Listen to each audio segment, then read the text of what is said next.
start, and we will we just going over the document real quick, right? I'm Right. not saying anything.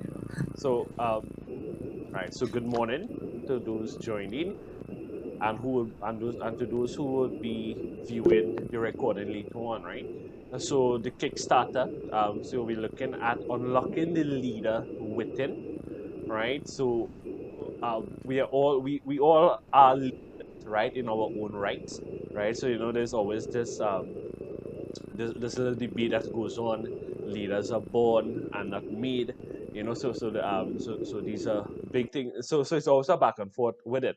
But today, we're going to talk about unlocking the leader within, unlocking your true potential, right? As a leader, right? So you're being a leader, be it in your own life, be it in your organization, be it in your own business, right? Whatever it is that you do. So your life, your mannerisms, everything, it reflects on your day-to-day um, activities, your day-to-day life.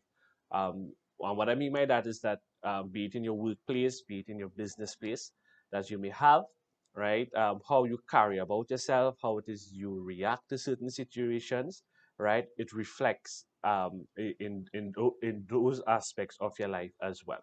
So this little document here, this is something for you guys to go through, which is unlocking the leader with it, finding your true purpose, right? So being in touch with the soul is the secret of great leadership, right? So we're going to talk about soul leadership, right? By making a soul connection, your true purpose in life will become the foundation of everything you do. Leaders exist to give of themselves, and you can give only from what you have, right? As we always say, you can't pour from an empty cup, right? So you have to make sure your cup is full. Your mission statement fuse two components that we will develop: a soul profile that reflects your values and a personal profile that reflects your deepest intentions, right? So what are your values? So these are some things that you may not really have taken the time to sit down and think about it, right? But so it's never too late to start, and you really need a deep introspection as to what what am I really about, right? Who am I? That's the big question you're answering. Who am I, right? So your soul profile, you're using a few words or phrases. You answer the following questions. Don't dwell too long on the questions before you answer them, right? Let your first response guide you, right? So don't think too deep of it. The first thing that comes to your mind, you put it, you write it down, right? So these are the questions here. What's my contribution in life, right? What's the purpose in what I do? How do I feel when I have a peak experience? Who are my heroes and heroines from history, mythology, fiction, religion? So it could be anybody, right? Um, if Be it a fictional character, somebody from the past. It could be anybody. Who are my heroes, right? What are the qualities I look for in a best friend, right? What are my unique skills and talents? What are the best qualities I express in a personal relationship, right? Keeping your soul profile close at hand, we now move on to the next step, which is defining your personal vision.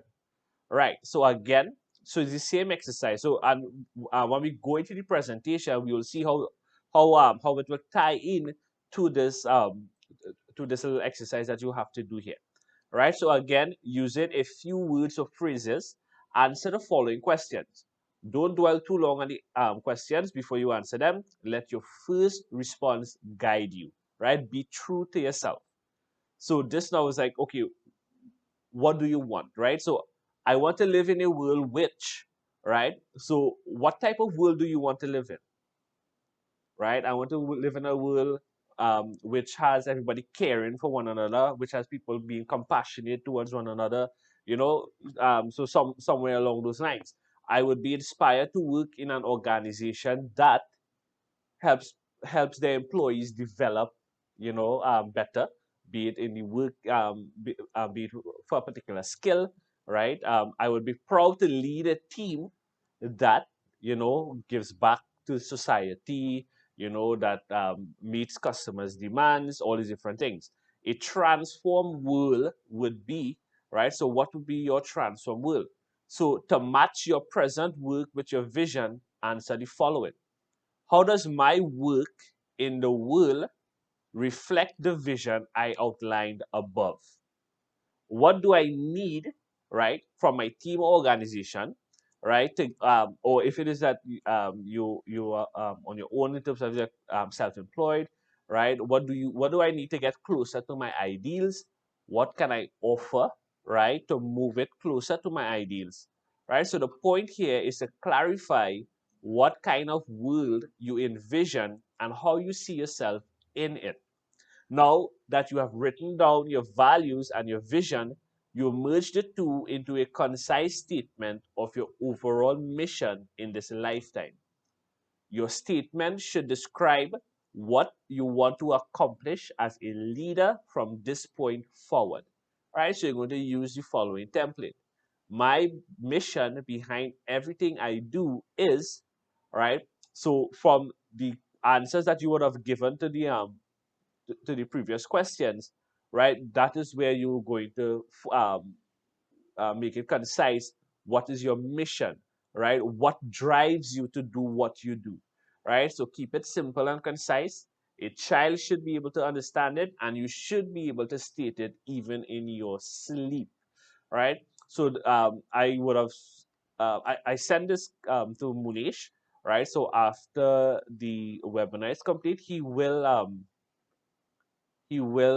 share it with you guys for those of you who would have joined, right? So I'm going to move on to the actual presentation now.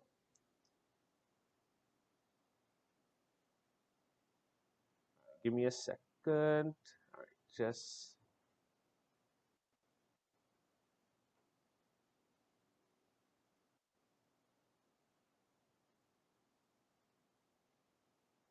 right. So let me know if you're able to see the screen, right?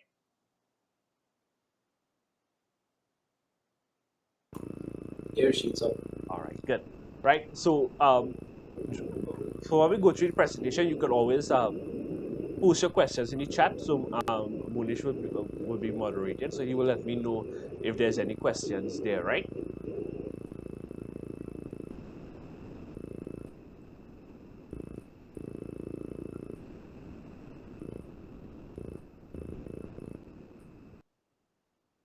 All right, so let's kickstart this Kickstarter, right? So unlocking the leader with it.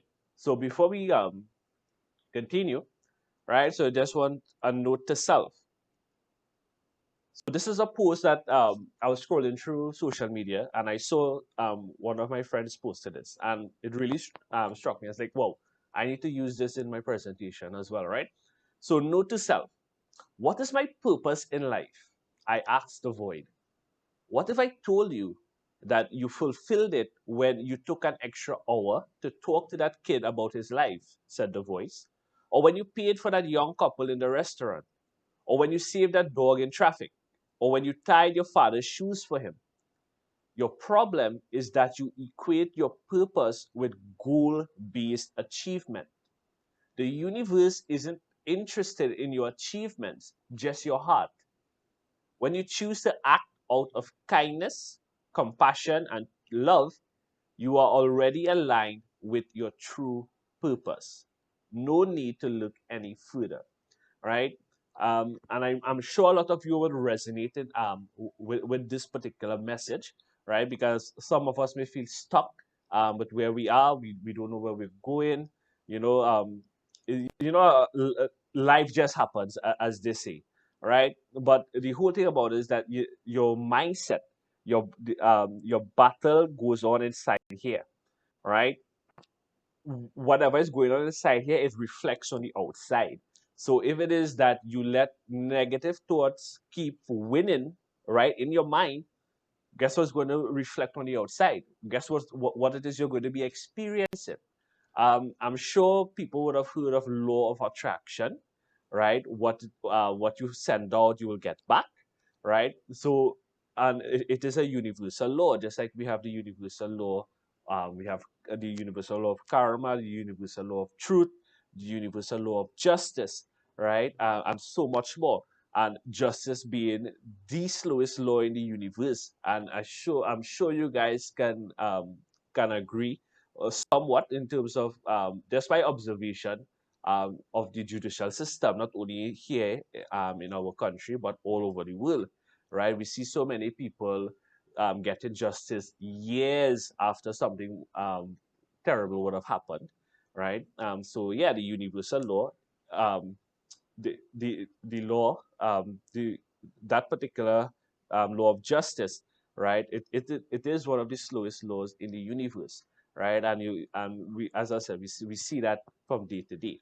Now back to the point where the battle of of your mind, of your mindset, right, is that we get so bogged down that we let the negative see that negative see thought take root, right? And then all of a sudden things had to go haywire, right? Our emotions had to run high. We want to know why this is happening. Why is this person getting through and I'm not getting through?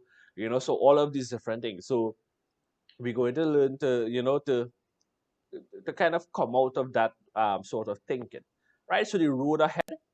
So leadership is an evolving journey. We will look at what it means to lead from the soul in the acronym LEADERS, LEADERS. So each has a different meaning, right? So we're going to look at each of those individually. So as a leader, your vision exists to be shared with enthusiasm and inspiration. So just a point, this particular presentation, it is a copy of The Soul of Leadership by Deepak Chopra, right? So where he talks about the seven fundamentals there that we're going to look at, right? So definition of leadership. So who can tell me what is a leader, right? So Moonesh, how many people do we have on for the time, or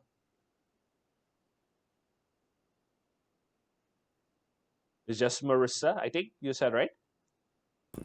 Yeah, hey, sorry about that. What you just said, Richie? No, how many people are on the Yeah, it's just for sorry, no. Marissa right now? Okay, so Yeah, Marissa, do you mind a little interaction, Marissa? I don't actually hear you. Sure. Can you all hear me? Yeah, I'm hearing Yeah, you. Yeah. Okay, so you wanna know what a leader is, right? Yeah, what is your perspective of a leader? Right. Well, my perspective of a leader is basically someone who, guides someone on the right path, or um, just teach them stuff, something like that. Right? Yeah, yeah, absolutely right. I can't really articulate it right now. Right. So there's no one true definition of leadership, right? So I'll give you a quote by Venice, where he says, "Always it seems the concept of leadership eludes us or turns up in another form to taunt us again with its slipperiness and complexity. So we have invented an endless proliferation of terms to deal with it, and still the concept is not sufficiently defined." So what he's saying here is that there are so many different perspectives out there on leadership. So there's not one way to say that, okay, what really is leadership. So I can tell you leadership is a process, right? I can tell you leadership is a leader is somebody who makes other leaders, his team around them, make them leaders, right? So that's the whole goal, is to make them leaders. And that is what we want to have here, to develop more leaders in our society, right? So this is the breakdown of the acronym leaders, right? So L, we're going to look and listen. We're going to talk about emotional bonding. We're going to talk about awareness, right? Or consciousness, right? We're going to talk about doing, right? Then we have empowerment, responsibility, and S is synchronicity, right? So we're going to touch base on all of these things during this presentation here. So the L is for look and listen. So great leaders have a vision and the ability to manifest it, right? So I'm sure everybody will be familiar with this word manifest, right? So like just scrolling through social media, right through.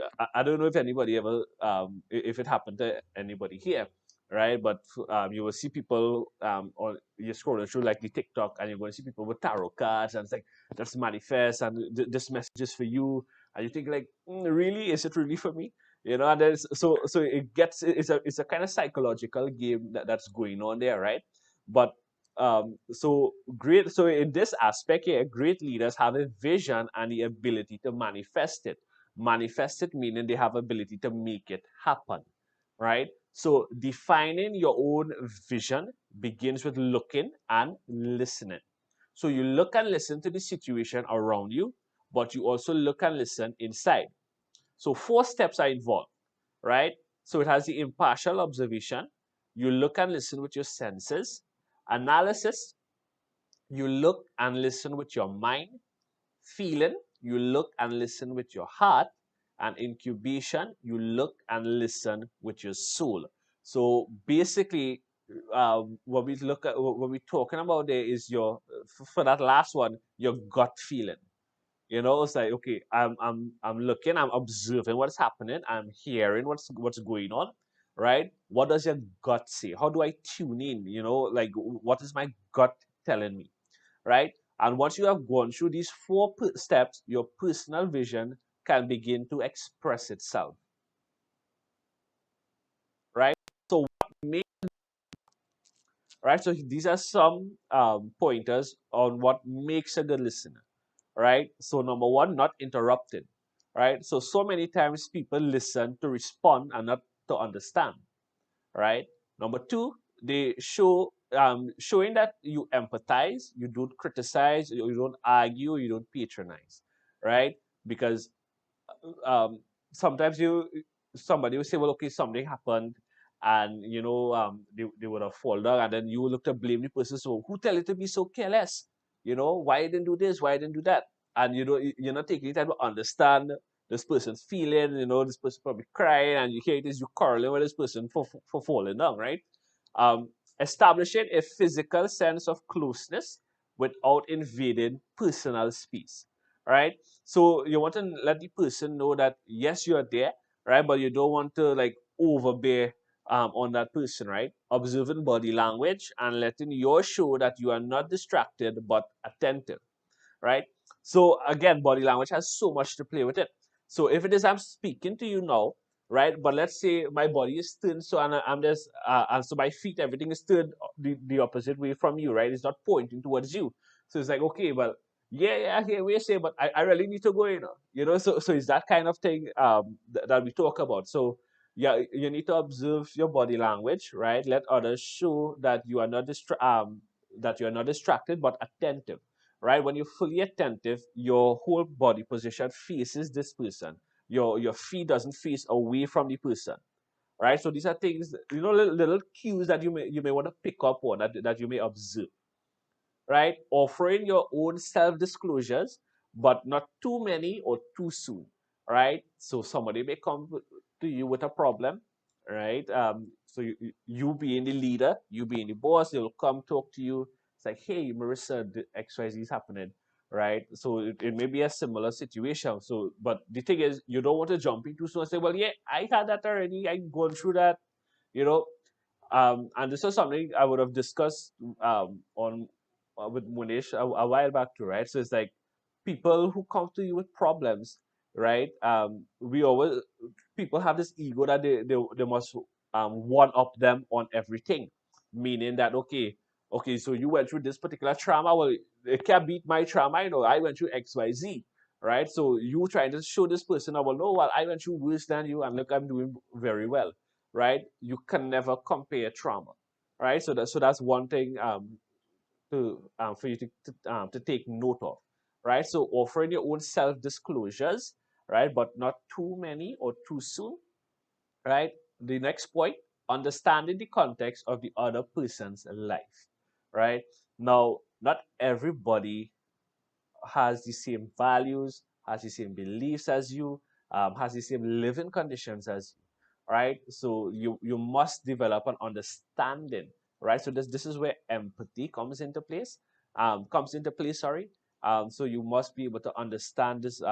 where this person is coming from, right? So you're listening from all four levels: your body, your mind, your heart, and your soul, right? So it goes back to listening with your body, listening with your analyzing with your mind, analyze with your heart, and then your soul. This is where your gut feeling comes into play, right? So this leads us now to E in leaders, which is emotion bonding, right? So I hope you guys can see the screen. I don't know why I choose white on this background, but okay. Uh, so emotions are the invisible allies of successful visionaries. When people are emotionally bonded to you, they want to be of service and share in your vision. So deep motivation then develops. True, lasting loyalties are formed.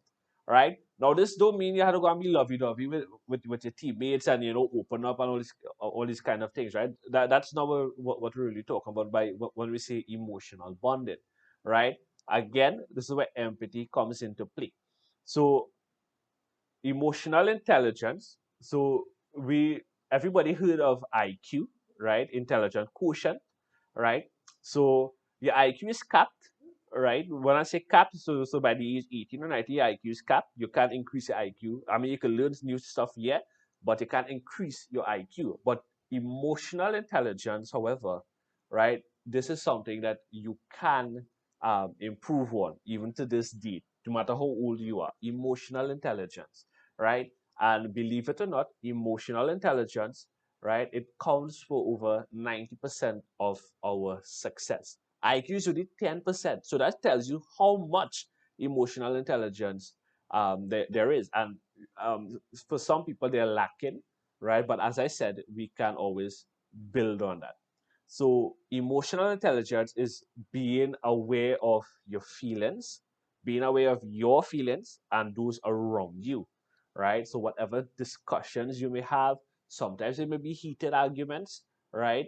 But you need to know how to keep your cool, right? You need to know, okay, so you ask yourself these particular questions. So in every situation, make it a habit to ask yourself the key questions of emotional intelligence. How do I feel? How do they feel? Right? What are the hidden stumbling blocks between us? Right? So leadership, it ties in with Maslow's hierarchy of needs, right? So when you deal with people, right, especially in a work environment, if you're at a level of, let's say, a supervisor or a manager, right, or even just you're now starting up. So the level of these. So people need security, right? They need to make sure that the environment they are safe, right? People need to feel that they're moving up, they're growing, right?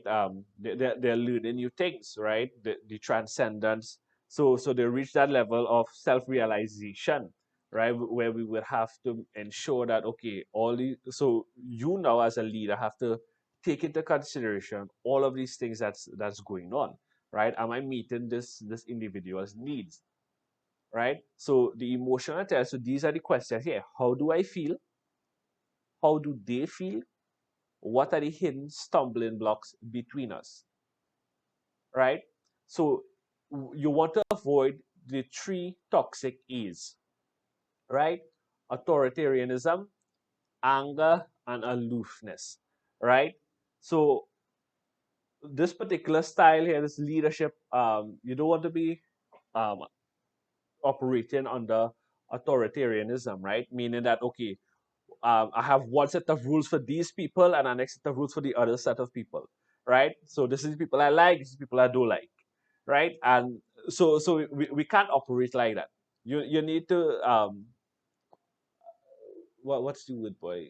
You need to have neutral base. You need to be on a neutral base when it is you're dealing with different individuals, right? You can't favor one side or one group than the next, right? Anger, right? Anger is something that really makes us, question. Like after everything happens, it's like, did I really say that? Did I really do that? Right? So anger makes us do a lot of not so good things, right? Things that we may regret later on, right? Aloofness. right? So this means that, hey, I'm better than you. Do come and approach me. You look at somebody in a work environment or even outside, and it's like, hey, I could approach this person. I could go and talk to them, right? But the other person, he may know the answer, whatnot, but he looking approachable, right? So you want to avoid. So you must be able to be open, right? To communication, so people can come ask you questions. You interact, right?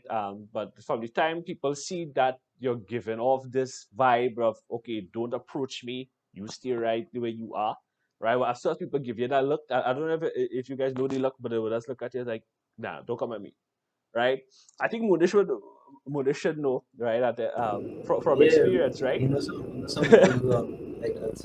Right. So these are some things these are the three A's you want to avoid, right? So you don't want to favor like you have one set of rules for one people and another set for another set of people, right? So you want to kind of avoid that, right? Avoid anger, right? If it is that you're getting angry with somebody, you walk away, take your walk, however long, 5, 10, 15 minutes, right? Do some deep breathing, right? Take a deep breath, because what's going to happen is that you're going to escalate certain things, and you're going to, as I said, say things that may not be called for, right? And it's going to put you in a sticky situation. So anger is one thing that you want to try to um, avoid, right? And again, And just yeah, uh, Munesh. no, I was just gonna say, just to piggyback on the anger thing there. Well, anger is an emotion, right? And Yes. a lot of people don't understand, or that like they probably just don't know that emotions are chemical reactions Yeah.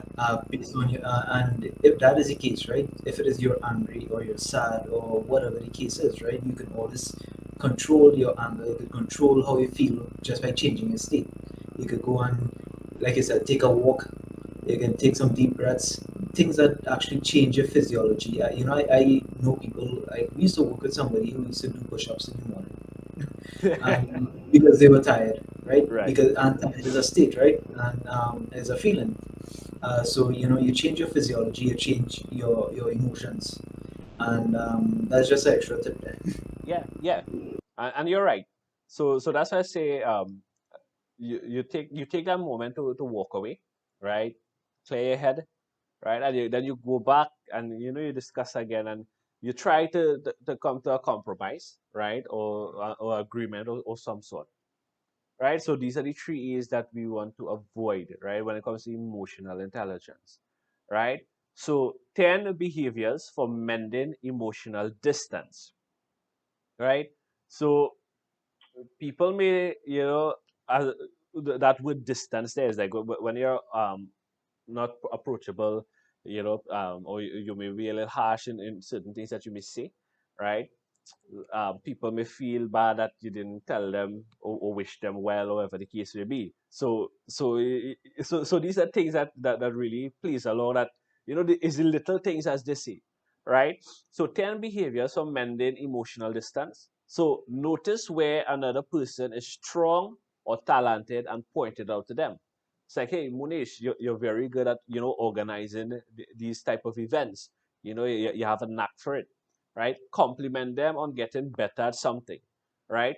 So so when we say compliment, we don't criticize them, right? So it has a way of okay, constructive criticism then, right? So like, all right, hey, well, you did this really good. I found that the presentation was pretty good, but what you could have worked on, is the filler words.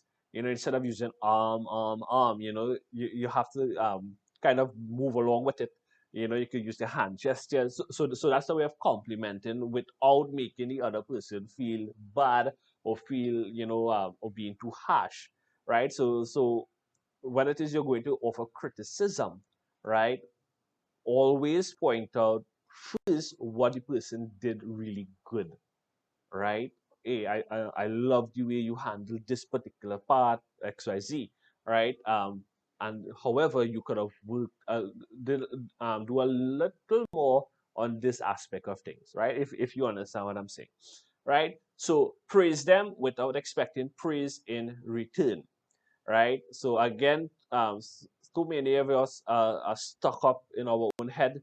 Our head is in that cloud. It's like, okay, it's like, okay, if I shower you with praise, you must shower with praise, right? So we have to kind of detach ourselves from that, right? Go along with their wishes when it feels right in your heart, right? So what that means is that you don't have to go along with every single thing that they do, right? Or say. If something doesn't resonate with you, or if something doesn't feel um, light with you, right? Don't go and do it, right? But once it is that they have something and they make a suggestion, right? You can now go ahead and say, well, okay, yeah, I feel good with this. I feel comfortable with this, right? If you don't feel comfortable with something, don't go and do it, right? If the heat gets too much, walk away, but then come back in a conciliatory mood, right? Again, that's when we talk about anger, right? So don't let anger cloud your judgment. Take a walk, take a deep breath, right? Calm yourself. You go back, and you try to understand the other person's side of it, right? Own your own feelings. Nobody else does, and accept that you don't know the other person's feelings. They do, and which is true, right? So many times people tend to feel that we are mind readers, or we will be able to know what this person is feeling, right? But I want to add something to that as well, is that you there are times once it is that you're in tune, right, with yourself, with your body, your intuition, your higher self, once it is that you are in tune, right, you can actually feel what other people are feeling, right? And I think they call them as empaths, right? So sorry, what you will feel, so like sometimes somebody and this is something I would have noticed as well. So somebody was going through in the workplace I used to work at before, right? And they were going through some sort of situation, and I was sit down doing work on my laptop, and I started to feel like a pressure pressing down on my shoulder and my neck.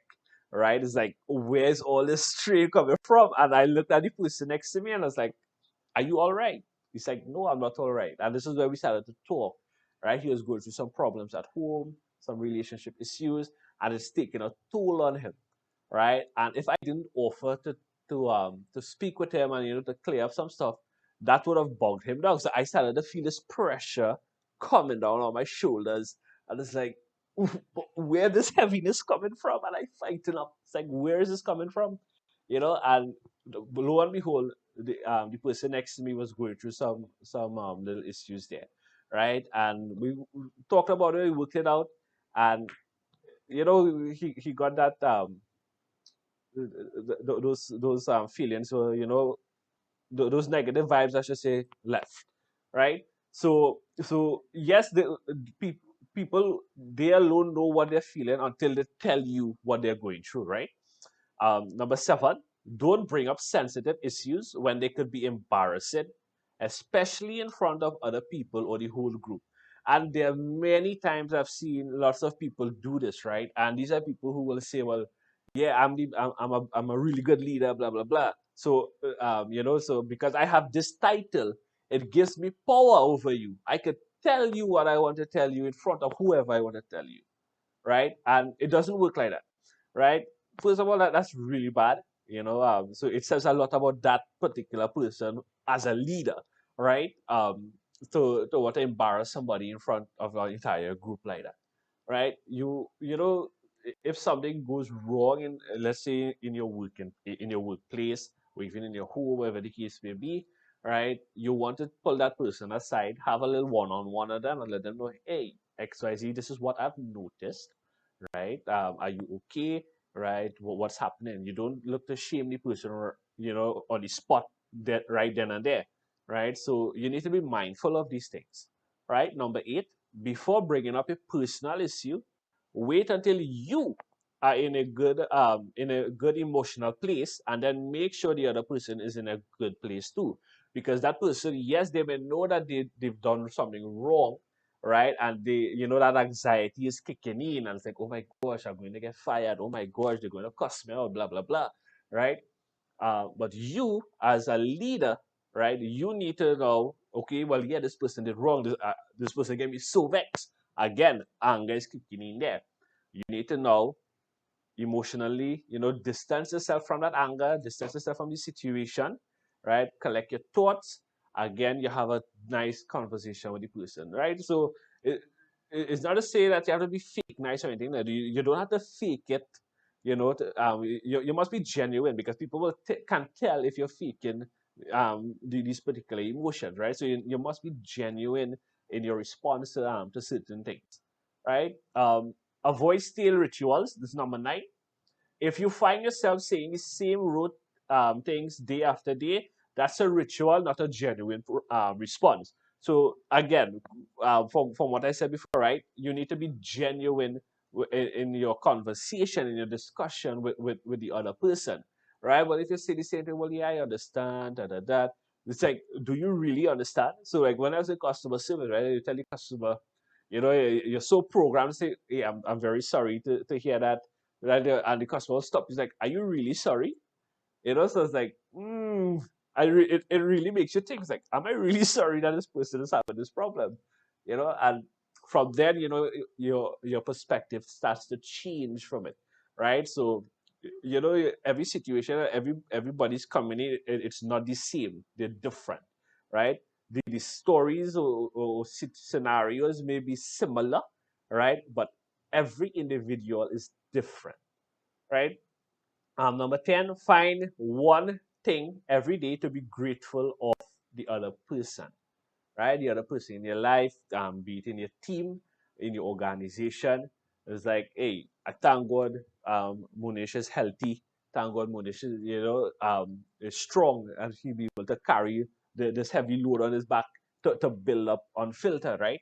So and it's not only about finding one thing every day to be grateful for the other person, but for you in general, as an individual, as a leader that's growing, right? What is your attitude, right? So you must develop an attitude of gratitude, right? What are you thankful for every single day? You must find at least 5 things you're thankful for, no matter how bad a day you're having, right?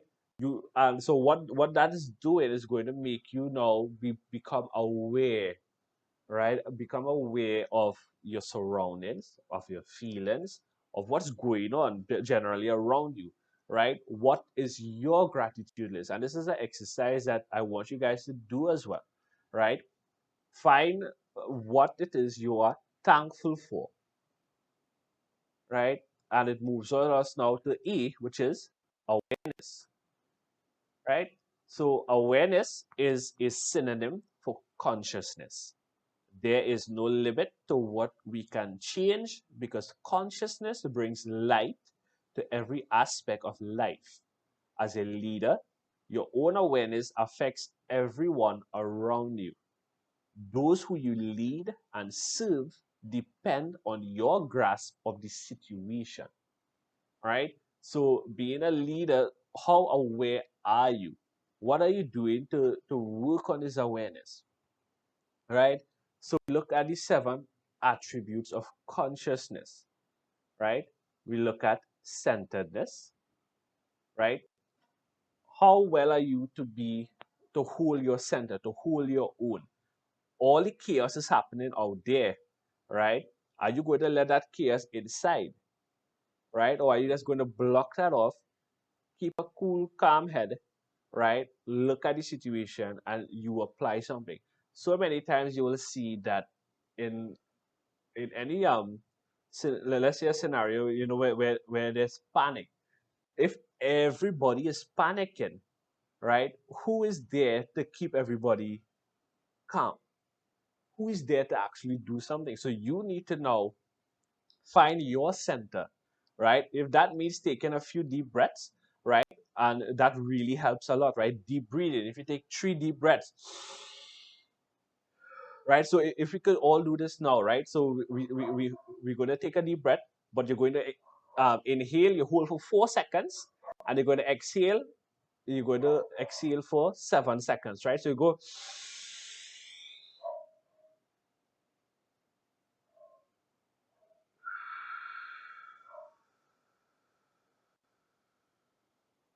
right? So you exhale for that 7 seconds. So you're going to actually relax your entire system, right? So that will keep you on a level of being alert, of being focused, right? So you take 3 deep breaths, right? Self motivation. So self motivation, when we talk about self motivation, it's like, okay, everything around us, we all need to be able to motivate ourselves, right? So the exercise we would have done, where we would have built our soul profile, our personal profile, what motivates us, right? And this is where another exercise that, where I used to give my team, right? So I'm sure everybody will be familiar with a SWOT analysis, SWOT, right? So it's a business model that they will use to determine the organization's strength, weakness, opportunities, and threats, right? So, what you can do, right, for self motivation, what are your strengths? Identify your strengths, right? Identify what your weaknesses are, right? The opportunities. What opportunities do you want for yourself? What are some of the things you want to achieve in life, right? And your threats, meaning what is that maybe keeping you back, right? So a lot of times, and this is just to go a little off track a bit. So just to go back on where we talked about law of attraction and manifesting and all of these different things, right? And a lot of people say, well, Rishi, I tried all of these things. I see all the people on YouTube and do this and do that, but still nothing works. And you want to sit down now and ask yourself, okay, well, why doesn't it work? Right? Now, this all leads back to your personal, to your belief system, right? So your soul belief, right? What it is that you believe in, right? So you'd have been growing up at home. Everything starts at home. Your belief system would have been instilled from your parents, your mother, your father, right, and those who are around you, right? So their beliefs, would actually fill into you, right? So being that, okay, this is the main engine for me to be moving, this particular belief system, right? But sometimes it may be coming from a bad place. And what I mean by that is that the belief that would have been instilled from your parents or those around you, right? Sometimes they may have had a negative experience which would have brought on that new belief, right? And now that particular belief now may not be serving you in the highest and best way, right? So you may realize, well, okay, well, things are not going so well with me at school, or things are not always working out are not going well in my relationships, or things are not going well at work, right? So everything has that is where the belief would kick in. That is where trauma would kick in, right? So, that you may have had a bad experience or something good didn't happen, right? And you got that emotional trauma from that particular experience, right? And I could give you an example. So back in primary school days, I used to play cricket, was in the cricket team.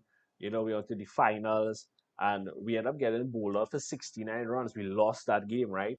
And I wasn't the captain of the team. There was another guy.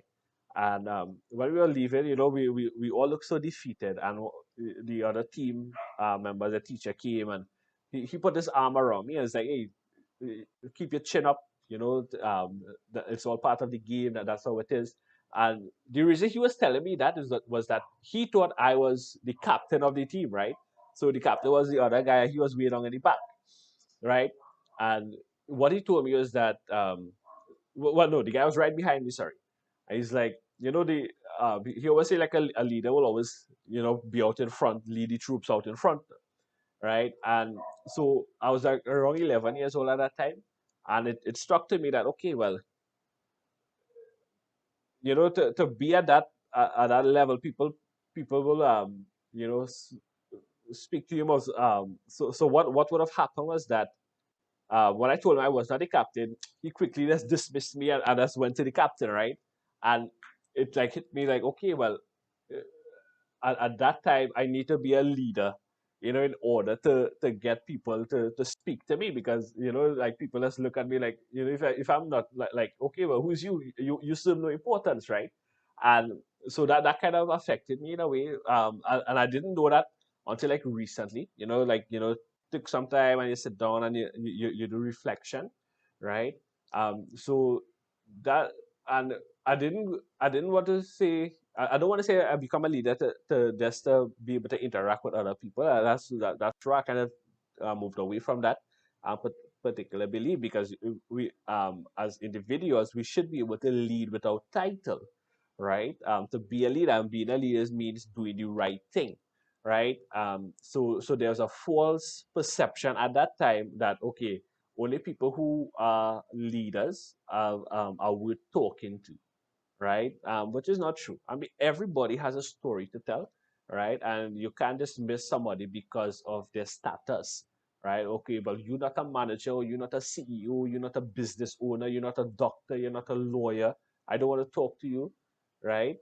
So many times people um, put together put a title for leadership, right? And if those two doesn't match, right? If you don't have a title, you're not a leader, right? So that is something that you need to take out of your mind, right? So in terms of that, okay, here it is, I am leading without a title, right? I know what is right. I'm doing the right things, right? So motivation, right? So to tie it back in, you need to always keep motivating yourself. Motivation comes like bathing. You need to do it daily, right?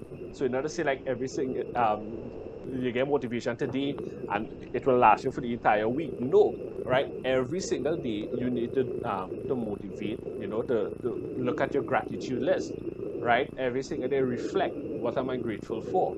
Right? What am I doing right? What am I not doing right? Right? What can I do to make things better? Coherence, right? How it is looking at things where, you know, um, how to say this way? We are looking at things that that we must be able to attune to in a particular way, right?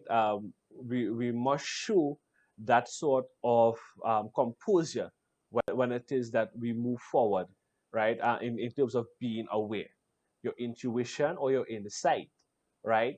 Your intuition again comes from your gut feeling, right? What is your gut telling you, right? Your gut now comes like your guide.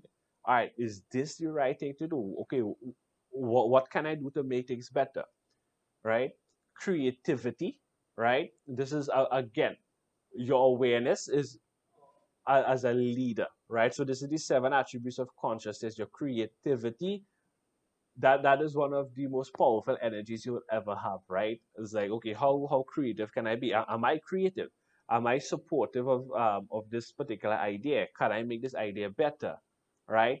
Inspiration, right? How do I inspire my team? How do I inspire myself, right? In spirit. So inspiration means in spirit, be it in tune, right? So what do we need to do to be in tune? Well, how can I be inspired?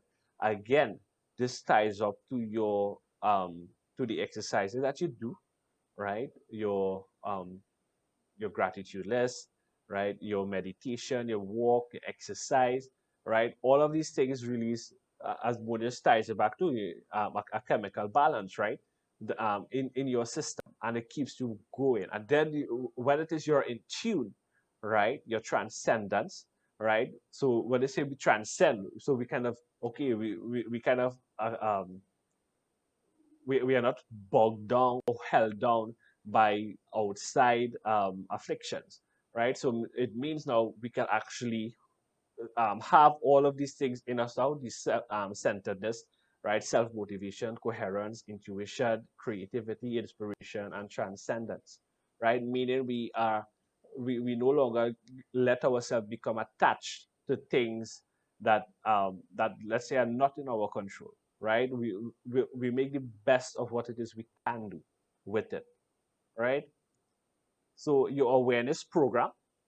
So these are some things that we want to keep in mind, right? So stop struggling, right? That's the first thing. I mean, everybody tries so hard to take control of things, right? So we need to accept the fact that, there are things out there that we cannot always control, right? And life is not a struggle, right? So take that out of your mind. Life is not a struggle, right? We are not put on the earth here to struggle, right? We are put on the earth here to strive, right? To live in abundance and all of these good things that are out there. And so many people have a fear-based consciousness, right? So we talk about your conscious mind, your subconscious mind, right? So your conscious mind is basically what it is we can see now. You watching the screen, you listening to me, right? You analyzing, you critical thinking, logical thinking. All of these are from your conscious mind. This is things that, okay, what you're seeing at the surface. But deeper down now, your subconscious mind, right? These are where your belief programs lie, your trauma lie, your fears lie, right? So a lot of people lead their life, let fear lead their life and not love, right? So when you let fear lead your life, you're going to realize things don't will not go your way, right? But when you have, this emotion of love. When I say love, don't love it, everything you run around tree and rolling on the hill and thing and picking flowers, right? Love, that's a general love of life itself, right? Unconditional love. Knowing that things will always get better, knowing that there's always, you know, um, right now, I'm grateful for breathing, I'm grateful for speaking, right? I'm grateful for technology, for the electricity, for this thing to happen, right? So not everything in life um, is a struggle, right? And if it is you look at life as a struggle, guess what? It's going to be a struggle for you, right? So you need to stop struggling, right? To keep listening to your inner voice. And there are many times, and I can attest to this too. It's like I always hear this inner voice, right? This is your gut feeling speaking to you, right? Some people say it's a guardian angels and whatnot. So when you think you ignore this voice, it's like you're going. Your friend said, "Hey, let me go to this party, You gonna be real best, real zesty, real girls, real rum, everything."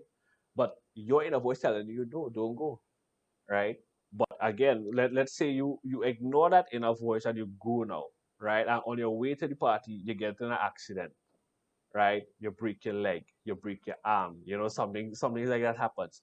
It's like, wait, boy, and but God was telling me, do go in, right? So many times, even for me, like there are times that that inner voice would speak, I would hear it, and I would go against it, and I ended up in trouble, right? But luckily, I was able to overcome all those obstacles, right? Number three, meditate in order to reach the core of your awareness, right? So they say when you pray, you speak to God, and when you meditate, God speaks to you, right? So meditation doesn't have to be you lock yourself in a dark room and light a candle and you close your eyes and om, right? So meditation is simple, right? And you don't have to meditate for hours, right? Some people meditate for 2 hours, 1 hour, right? Try it slow, 2 minutes, right? So you can set a timer too, right? And when you meditate, all you're going to do is just focus on your breath, right? Breathe in, breathe out, breathe in, breathe out. You're focusing on your breath, right? And so what you're doing, you're becoming aware, right? So forget all the thoughts and things that's racing across your mind, right? We think about so many thoughts throughout the day, and we only focus on a few of those, right? Millions of thoughts run across our minds, right? Pay no attention, just focus, and just visualize. Visualize yourself in a really nice place, right? Visualize yourself at a beach, in a park, in the forest, wherever you feel peace, right? Wherever you feel that that you'll feel comfortable, you'll feel at ease. You visualize yourself there, right? So you meditate in order to reach the core of your awareness, right? Test your boundaries, right? That's the next part. Okay, so keep pushing the limit, right? How much your body can take, how much your mind, your mind expands so much. So it's like keep pushing the boundaries to see where it is you can go, right? So at the end of the day, you will know your limitation on how much you can do, right? Remain centered, right? Remaining centered. Again, we talk about not letting what's going on the outside affect you on the inside, right? Look beyond your personal beliefs, right?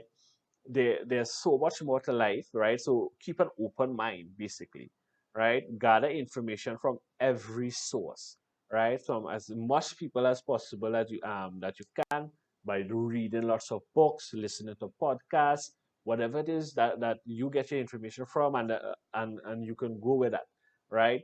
But do something that it feels light to you, that you are able to when I say like it resonates with you. Don't go and listen to everybody, and then your whole mind is clouded, and you don't know who's right and who's wrong, right? So we see what is going on today, in this day and age with the pandemic and all these things, right? So much information out there, like which is correct, which is not, right?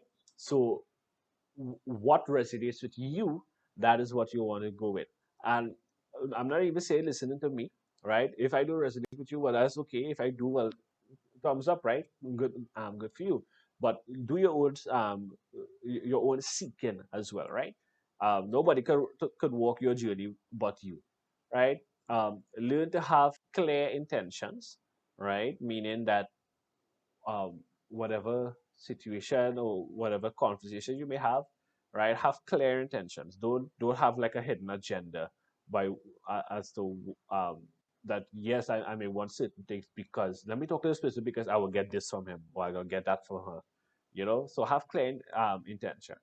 And the last one, value inner peace.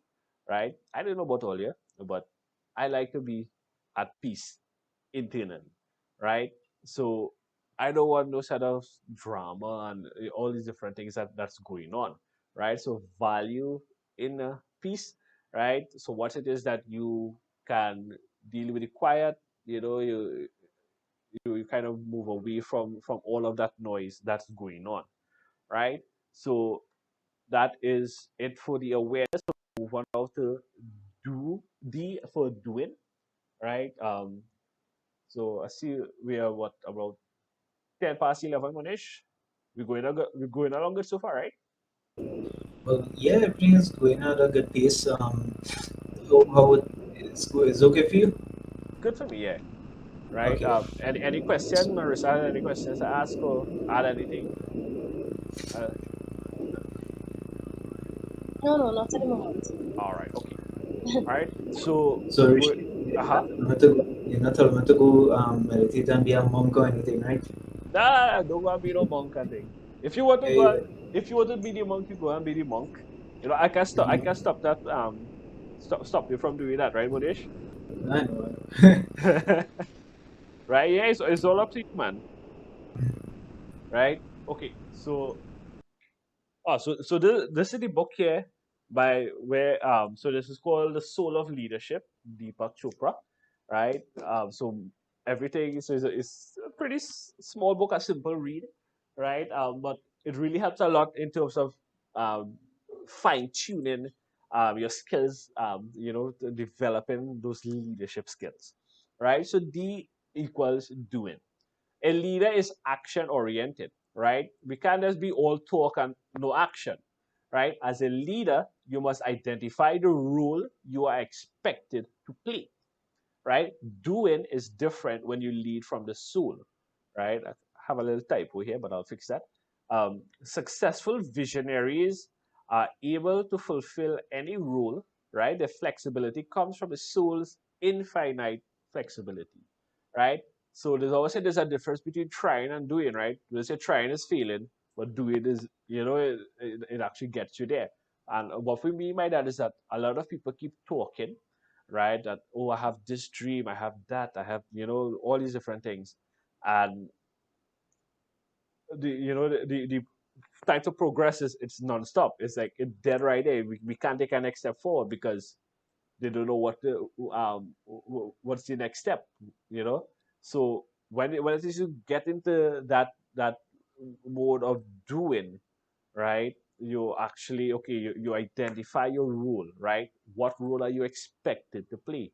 What are you going to be doing, right? So whenever you are in a position to lead, right? You be action oriented, right? So take action, right? So you know the old saying, um, you walk the walk, but you talk the talk, but could you walk the walk, right? Or could you talk and walk? So instead of saying you know you actually you go out and you do it, right? Show them that okay, yeah, I said I could do it and I did, right? Don't say, well, yeah, I say I could do it, but I didn't do it. I didn't even take that next step, right? And a lot of people have this conception that of failure, in that, yeah, boy, if I do that, I'll fail. But the thing is, we have to look at it from a different perspective, right? In life, you will win some and you will learn some, right? So in that like say you're going to win and you're going to lose, right? So there's no such thing as losing or failing. It's a learning experience. And once it is that you change your objective, once it is that you change your vision of it, right? You're going to see a big difference in how it is you go about your day-to-day activities in life, right? Things are going to actually look brighter to you, right? So hey, it's okay if I fail, so what? Right? You try and try again, right? And you have to be persistent with it, right? Two, right? So whenever you are in a position to lead, you act as a role model, right? Okay, so think of it this way. You're let's say, always imagine yourself having children, right? And if you have children, now it's a perfect thing to work into, right? But let's say you're in a particular situation at work, right? Or somewhere in your business, and you get a rude customer, right? Or a rude employee or a rude boss, whatever the case may be. And you ask yourself, how how would I what I do here now, my action now, how would my children see me, right? So you want to act as a role model, right? And it's like, okay, how do I cuss and get on and tell them, well, okay, this is the way we do things here around here, right? You need to cuss and get on in order for anything to work, or for anybody to do anything fair, right? And so that's the kind of mindset you want to come out of, right? So you don't want you will not want your children taking up that following your suit, because children follow what they see, right? And if they see mommy and daddy cussing and getting on like that, well, guess what? Your children going to cuss and get on their suit, and you can't tell them nothing, right? Commit yourself to good, honest feedback, right? Feedback is really important in everything that we do, right? We all look to get feedback because guess what? We want to improve, right? So we may find things that we, you know, as I said, this is where the constructive criticism comes from, right? But we need to be honest with ourselves, okay, this is what, again, this is what we did good, this is what we could do better, and we focus on that, right? Be persistent, again, from being action oriented. When I say, um, even if you fail, you try and try again, right? So you be persistent, right? So don't if the particular goal or target that you set for yourself, if that is what you want to achieve, and let's say you didn't get through the first time, you didn't get through the second time, the third time, the fourth time, guess what? You may get through the fifth time, right? And this is something I want you to take into consideration, or or keep in mind. Sorry, is that whatever goals and aspirations that you may have, you may go to certain investors or whoever the case may be, and they may tell you no, right? Don't look at this that, oh gosh, nobody want to help me, nobody believe in me, blah blah blah, right? That's victim speak, right? And your words have so much of power. What you tell yourself, right? And Henry Ford said it best, is that if you tell yourself you can and you can't, you're right. Yeah. So if it is that you keep using this victim speak, it's like, oh gosh, I'm not good enough. This idea is not good enough. People go to think I'm stupid. All these different things. You are actually programming your subconscious mind there by that victim speak. and that program is going to stick with you, right? So instead of saying all of those things, it's like, thank you, Lord, for my health, my wealth, my success, right? So this is so everybody should know about affirmations, right? The I ams, right? I am blessed, I am successful, I am powerful, I am good looking, right?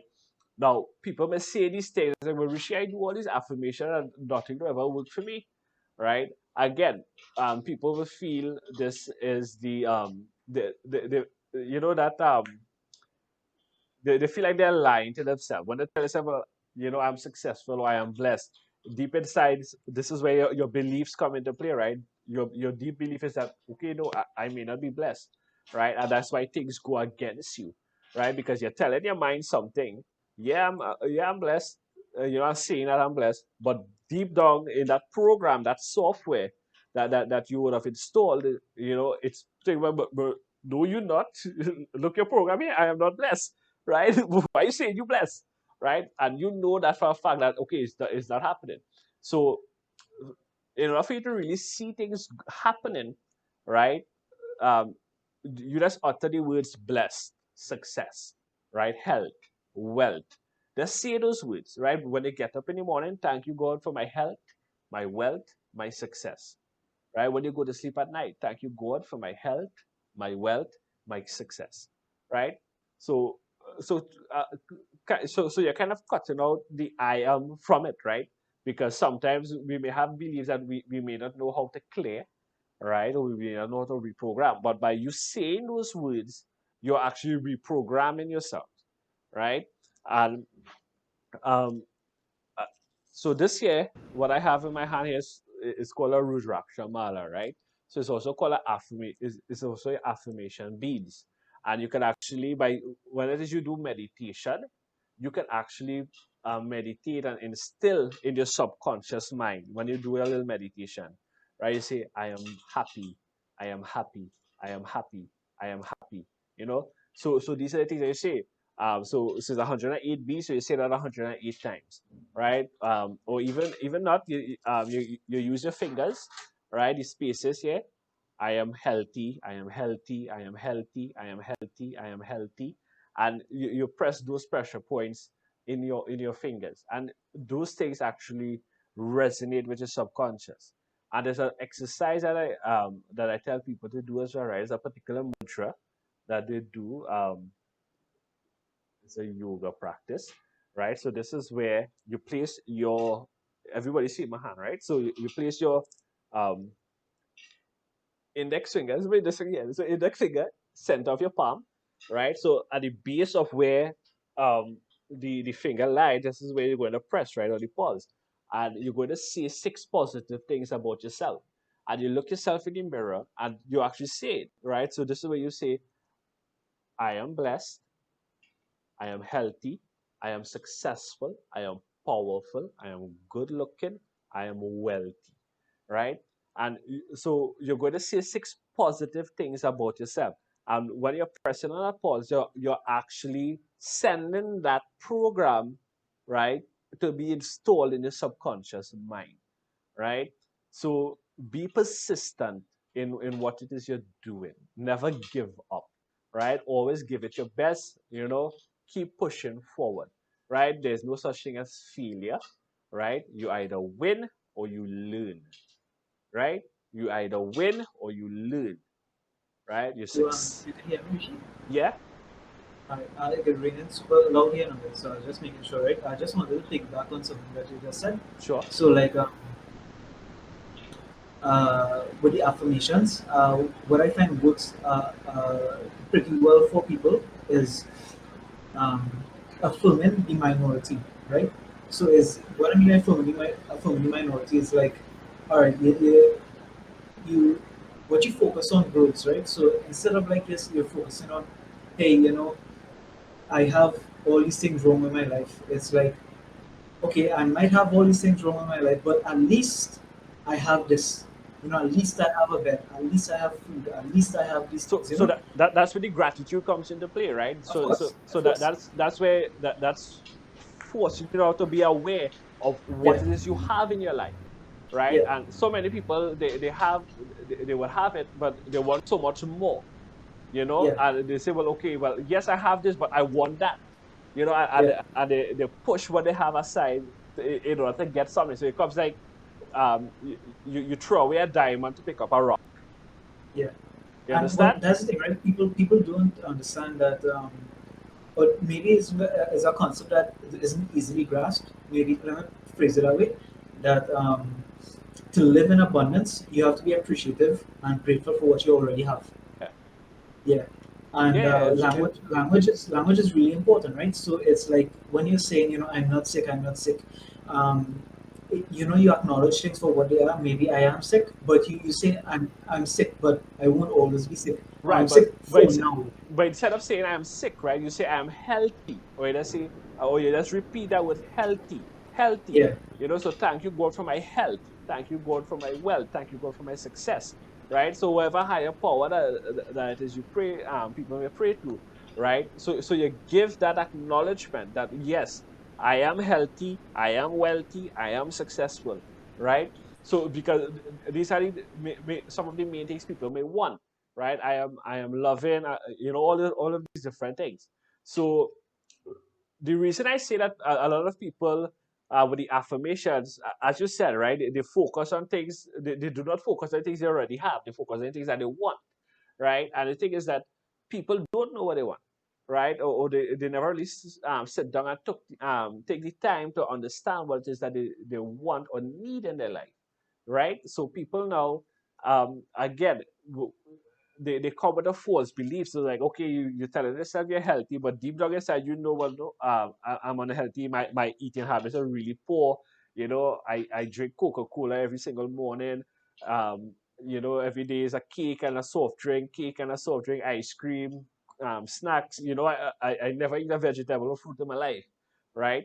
But you're telling yourself you're healthy, right? So it comes like, okay, you have this guilty thing going on inside of you that, okay, I am lying to myself. I am none of those things, right?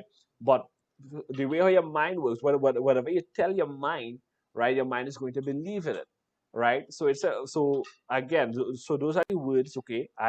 So instead of the I am healthy, let's say health, wealth, success, right? Whatever it is that you want in life, be it love, be it um, let me say financial freedom, all of these different things that, yes, this is what I have, in my life. I'm grateful for having it.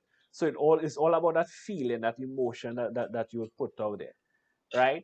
And the last part of doing it is take time to celebrate, right? So celebrate your victories, no matter how small they are, right? It's always good to have a little time, to give thanks for that, right? Because you took the action, right? You did your best, you persisted, and you practiced patience, and guess what? Results came your way, right? You manifested what it is that you wanted, and it's time to celebrate a little bit, right? So you celebrate a little and you move on again, right? So don't say you party the whole month, the whole year, that's for one little thing, right?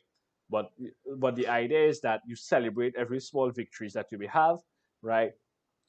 No matter the size of it, big or small, you celebrate it, right? So what to do today? So decisions that turn out to be successful have certain features in common.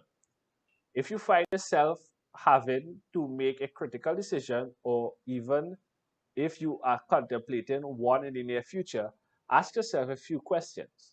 Does this decision feel right? Is it fair and honest? Can I trust what I'm being told? Where's the catch? Am I in over my head? Right? Again, it ties back to now your intuition, right? It ties back to you listening to that inner voice, right? You have all the data collected, right? And a lot of businessmen, a lot of people who hold big positions, who run multinational companies and all these different things, is that, and you speak to them and they will tell you, like, how they make their decisions, right? And they make their decision. Yes, they will get their facts, right? They will hire a team. Tell me the pros, tell me the cons, right? Before I make this decision. and they would actually go with their gut feeling, what it is that their inner voice is telling them, right? So if the inner voice tells them, no, don't do it, guess what? It's going to say, no, I'm not doing it, right? And then they have to go regroup again and work on a next plan. Okay, how can we get this project off and running, right? So, So, Richie, uh-huh. you have any advice on how to reconcile listening to your gut and your logical mind? Well, that's the thing, right? So the logical mind sometimes is where the ego will kind of come in and kick in and tell you, well, you know that voice in your head, it questions you, that it tells you that, like, nah, don't do that, don't do that. But your gut feeling, right? The that voice is a little more powerful, right? And I always go by how you're feeling. Go by the feeling where that, okay, is this you know you go into a kind of meditative state. You close your eyes, take a few deep breaths, put your hand over your chest. It's like, is this right for me, right? Does this feel light for me? And if it is that inside you feel light, right, it's like, okay, yeah. But if you feel a kind of heaviness, you need to kind of, okay, reevaluate that, right? So it's Mm. not the same. So everybody's voices may be different. It's like, okay, is this what this voice in my head is telling me, right?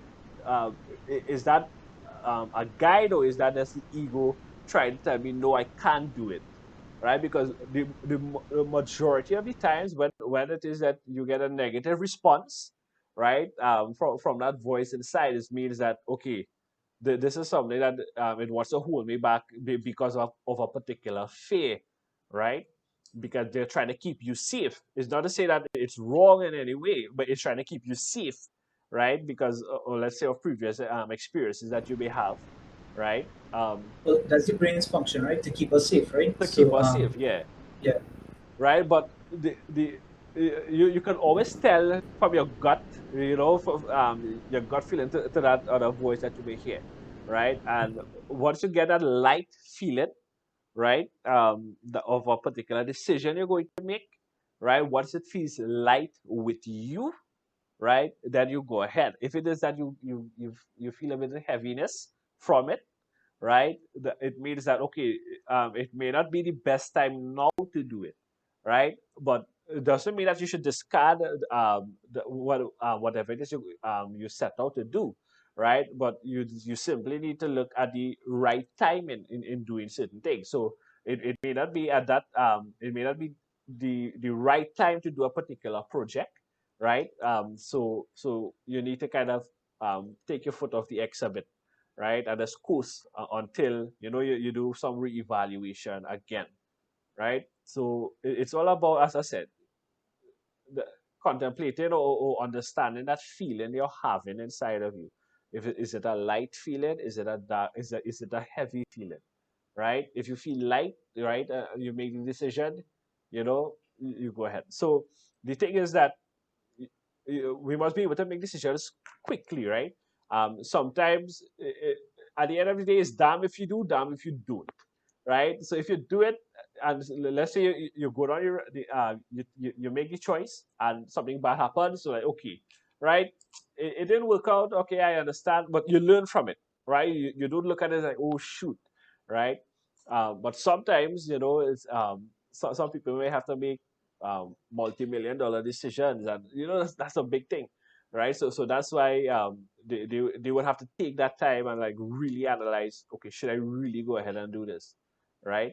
So that's where the decision is being made. And a lot of people at those positions, at the top of the organizations, that's why they are paid such big salary, right? Because they have big decisions to make, be it two or three decisions for the day, right? But those two or three decisions determine the success or the failure of the company, right? Or of the organization. So that's why you need to have your mind at ease, right? You need to do your that's why you see a lot of people doing meditation, a lot of people doing journaling, practicing mindfulness, all of these different things, right? Just so that they can keep a clear mind, right? But it all comes down to your gut feeling. What that gut feeling is telling you, what your intuition is telling you, and that is something that you need to fine tune. And in order to do that, that's where the meditation comes into play, the exercising comes into play, hydration comes into play, right? So all of these things go hand in hand, right? Your cells need to be properly hydrated, right? Everything that you do, your cells, how you speak to yourself, to your body, right? Your cells are able to evolve from what it is you see, right? We have the power, in our mind to change the DNA for things to go a particular way, right? So, does this decision feel right? Is it fair and honest? Can I trust what I'm being told? Where's the catch? Am I in over my head? Right. So these are the questions that you want to ask yourself when going to make future decisions. Yeah. Right. So some elements of right decisions is that you are optimistic. Right. You don't indulge in wishful thinking. You are not obsessively worrying about what can go wrong. Right. You can weigh the risk without undue fear. You aren't blaming anyone for past mistakes. You want the group to do what is best for everyone, and you trust that there's always a solution waiting to present itself, right? You listen to the broadest range of people, right? So remember when I said when people make decisions, they have somebody telling them. So just like how in the cartoon you see the angel and the devil on your shoulders, right? It's like, okay, yeah, well, go ahead and do this. No, don't do that, right? So how it is you're feeling at that moment. So it all depends on you, right? In terms of, okay, you are now out, you are now weighing the possibilities. So you can weigh the risk without undue fear. So if it is that from the time you let fear kick in, right, that's well, okay, well, nah, do, don't make no decision based on fear, right? So we don't ever want to do that, right? We want to have our minds clear. We want to, have our perspectives clear. So whatever, from the different voices that you may hear. When I say voice, I mean the people, right? So touching on the last point here, which is you listen to the broadest range of people, right? So people who would have experience in it, or who would have had, who have experience when it comes to whatever it is you're trying to be doing, right? So again, you listen to what they say, right? You look at the presentations that they will tell you, right? Okay, well, yes, if you do it, this is what's going to happen. If you don't do it, this is what's going to happen. And you take those information, and that is where you analyze them. So this is where you touch base with your soul now. So in soul leadership, so you're touching base now to find out, okay, so this is what my intuition is telling me. This is what my gut is telling me, right? And 100% of your time, you know your gut decision is always right. Yeah, I mean that's from my experience, right? So I can speak from my perspective on it, right? Some people may say, well, it's not always like that, but the thing is that, going back to when we spoke about the listen to the mind, listen to the gut, right? So the mind is trying to keep you safe, right? But deep down, you are optimistic about it. You know the possibilities of it, right? And sometimes you just need to take a leap of faith, right? Take a leap of faith, and things fall into place for you, right? It doesn't have to happen right away, right? It may happen down the line. So, and this is always this second to last point here. Trust that there's always a solution waiting to present itself. Whatever problems that you may encounter, that you may face, right? Always trust that there's a solution out there waiting to present itself, and things will fall into place for you, right? So moving along to in leadership, in leaders, we talk about empowerment, right? So doing and having power go together. Since without the power to sustain your vision through difficulties and resistance, your vision will wither away, right? So it's about having that power to make things happen and to have the people around you who share your vision, who share your passion, right? Work towards achieving this particular goal. So seen through the lens of history, power follows certain principles, right? Well illustrated by leaders, ancient and modern. So we always see we always say power accumulates. The more a leader gets, the more will come to him, right? So that's the accumulation of power, right? Um, the powerful rise only to fall. Yeah, and there's so much time we see this happening, right? The higher a leader climbs, the more inevitable is his downfall, right? Power corrupts. True statement there. Leaders who start out to do good wind up doing evil, right? So be politicians, for instance, right? So people say, well, I go into politics because, I want to do better for society. I want to do better for mankind. And as soon as I enter office, you know, it's like, what's happening? We like, they become wolf in sheep's clothing.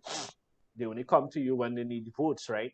So, and that's how it is. So power definitely corrupts, right? Because when it is you go into that particular scenario or particular position, right? There's always a bigger boss controlling your boss, right? So it's like, yeah, you may want to do things a good way, but they have other agendas that you may have to follow, and if not, out the door you go, right? So people is like, nah, well, nah, let me stay and do it. So we see that happening, right? And if you say no, well, you need to open your eyes to what's really going on, right? Power is exceptional, right? The ordinary person willingly or unwillingly surrenders his power to a handful of power seekers and is left with none for himself, right? Meaning we give our power away because of a person's particular status, a particular role that they may play. It's like, oh gosh, yeah, all hail glory, so we give away that power, right, to that person. But we need to claim that power, take back your power. When it is you give away your power, I mean, it's like, okay, well, I'm not worthy of doing this particular thing. But the thing is, you are worthy, right? You are worthy of it. You are enough, right? So don't tell yourself that you're not, right? Don't give away your power to somebody else, right? So power is exceptional. So your power is an energy, right? So when it is you start to lose power is when it is you start to lash out at people or somebody may do something, right? And you trip, right? Anger comes into play, but in a way now you're giving your power to that person because you're telling this person, well, here, I don't know how to control my power. I don't know how to control my anger. So you take this power, right? And that person I will take it, like, and he'll watch you like, are you crazy? Like, why are you getting on like this, right? So these are the four things to be mindful of, right? Power accumulates, the powerful rise only to fall, power corrupts, and power is exceptional, right? And leads us now to R for responsibility, right? So every leader takes on responsibilities, but is you lead from the soul, you have a different perspective. But when you lead from the soul, sorry, you have a different perspective, right? You take responsibility for your evolution and the evolution of those around you, right? So a leader's responsibilities. I am responsible for what I think. I am responsible for how I feel. I am responsible for my relationships. I am responsible for how I perceive the world.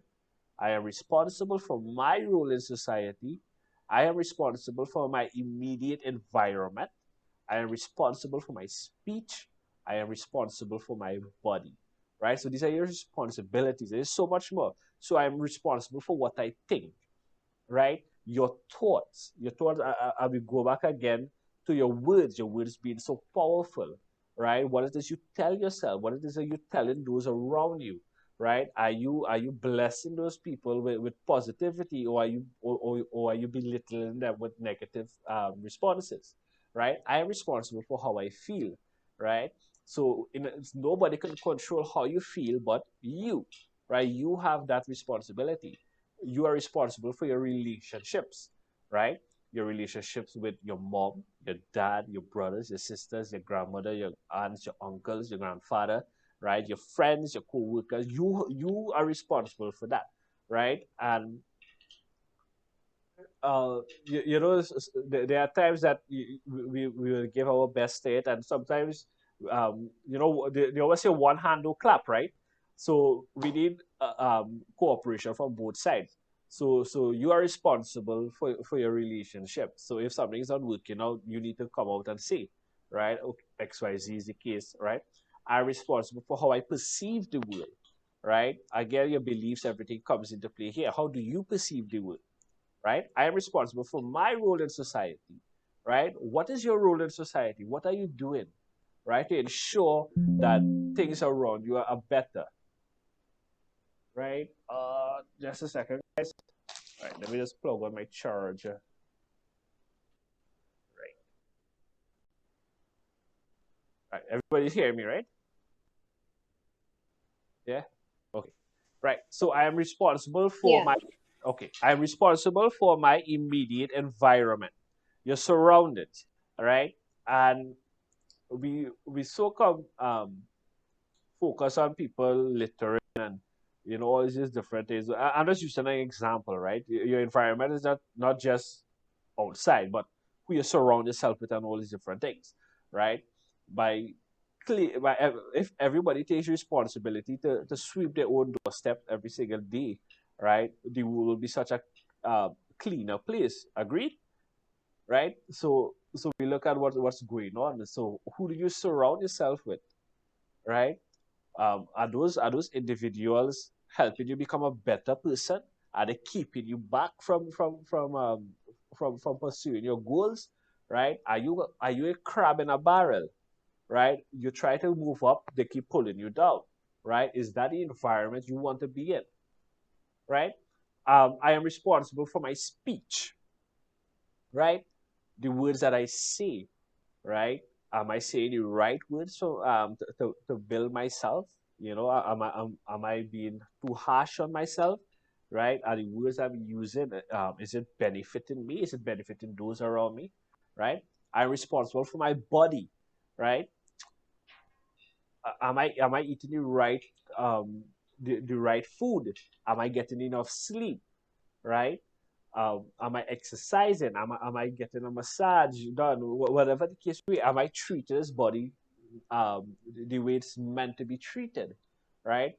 And your health is your wealth, and you need to focus on building your health. As a leader, you cannot help anybody in a hospital bed, right? You need to take care of yourself, right? That's the number one thing. If you do not have your health, nothing else really matters, does it? Right? So you need to take responsibility for your body. You need to take responsibility for your health. You do not wait for things to escalate when for somebody to tell you, well, hey, you need to stop eating so much of sugar. You need to stop eating so much of roti. Stop eating all this KFC. Right? You need to take that responsibility. You need to stop drinking all this soft drinks, start drinking more water, right? That responsibility lies with you as a leader, right? You know your role, right? People will always depend on you, right? On your strength, right? On your decision making, everything. So you need to make sure that your body is a well-oiled machine, that you're able to move, you're able to meet demands from your team, from your organization, right? You need to keep moving forward, right? So you are responsible for your body, for your health, right? And all of these things now, right? So the leader, it brings for synchronicity, right? So the first letter, 6 letters of leaders give you the preparedness for a leap in awareness, the leap that allows you to live from the level of your soul, right? Here, miracles are normal, right? Invisible powers come to your aid and they make your vision a certainty, right? So when you have all of those things in alignment, synchronicity takes place, right? Anybody ever heard the word before? Or is it the first time they're hearing this word synchronicity? right? Marissa, is it the first time you heard the word synchronicity? No, it isn't, and I've been having a lot lately. All right, So, nice. yeah, Well, we'll talk a little bit about that just now, right? So sure.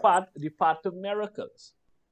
So regard synchronicity as normal, right? A lot of people say, well, that's just a coincidence. Oh God, you see that? And I said, whatever it is, look for the hidden message, right? So the everything, and when I say everything, I mean everything on this planet has a meaning, right? Every single thing, right? From the particular the symmetry of something, right? The design of a particular feature that you may look for, right?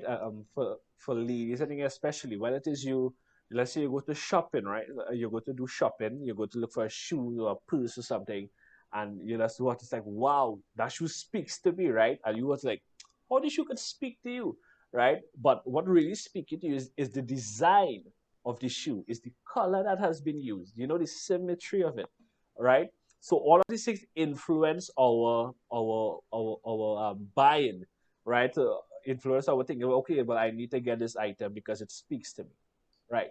Go where you are guided, right? So again, you say go with the flow, right? It's like what happens happens. You just let go and let go on kind of thing, right? Be here in the present, right? So so many of us are caught up in the past, right? And they're so focused on the future that they forget to live in the present. That they are not, so what's happened in the past has already happened, right? We don't know what the future holds, right? And the thing is, you have the power to change the future, right? So a lot of people say, well, I can give you a future reading, you go by these people to do future readings and stuff, right? And this, so especially when, let's say you go to like a pundit or Obia man, people will say, well, give my reading now, right? And tell you, and they will tell you, well, X, Y, Z is going to happen. It's like, oh, shucks, no, I don't want that to happen. But what you fail to understand is that the reading that they're getting or they're given is that they're picking up from you, from your whatever is on your mind at that time, right? And what they fail to tell you is that you have the power to change it, right? When they say, well, in order for you to pay me $10,000, I'm gonna fix this for you, right? No, right? You have the power to change it, right? Your future is not written in stone, so something will always, you have that power to change where it is you're going. So every decision that you make, right, it leads to the future that you're going to be having, right? So that's why you want to, be go where you're guided, right? Where it is you feel um, it's pulling you to go, right? Be here in the present. Understand the harmony of contained conflicts, right?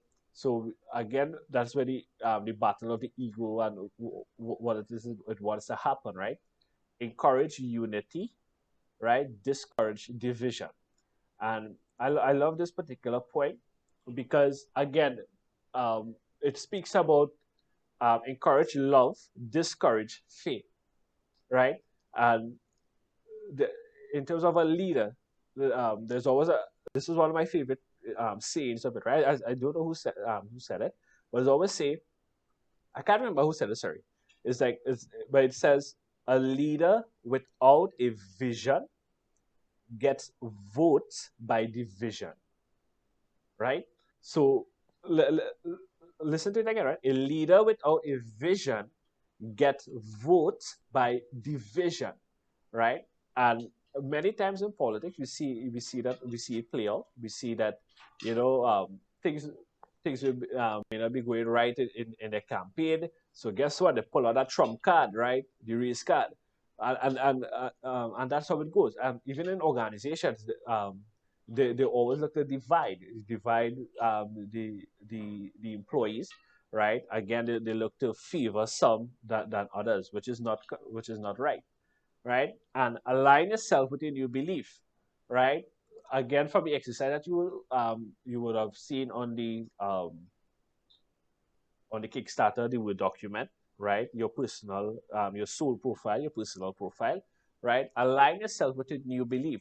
What is the world that you want to live in? What is something that's going to bring you out there about, right? To achieve that goal, right? That's going to lead you to that path. So once it is you align all of those things with the leaders, synchronicity, everything comes into play. What it is you put out there, right? It's going to happen, right? But you need to do the inner work. You need to work on yourself. You need to take account of what's happening, right? And you're going to see a big difference. You're going to be able to, you're seeing things happening, things falling into place for you, and you're like, wow, this is what this is what I've been asking for. This is what I've been praying for, and it's happening, right? You unexpectedly get this phone call for a job offer, or you get a business opportunity. You know, you might meet a new boyfriend, girlfriend, whatever the case may be. It's like, yeah, well, this is something that's going my way, right? But it all has to. You have to begin that process to, in order for you to experience synchronicity. You need to do that inner work, right? You need to be able to be in tune with yourself and keep moving forward, right? And any questions? So, I mean, that's the end of the presentation there when it comes to leadership, right? So I could, so this is the references that we would have gotten it from, right? Which is The Soul of Leadership, Unlocking Your Potential for Greatness, right? So you can always check out that book when you get the chance, right? So any questions as we come to the end of the presentation?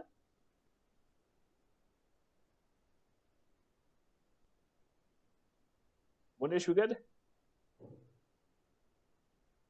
Yeah, I'm not making it right. We could. I like the stress on the idea that you don't have to be, and you mentioned it sometime earlier in the talk, that leadership doesn't have to have a title attached to it, Correct. right? And I always say it as well that above all things, we should be the leader of our own lives. It doesn't matter what you're doing with your life.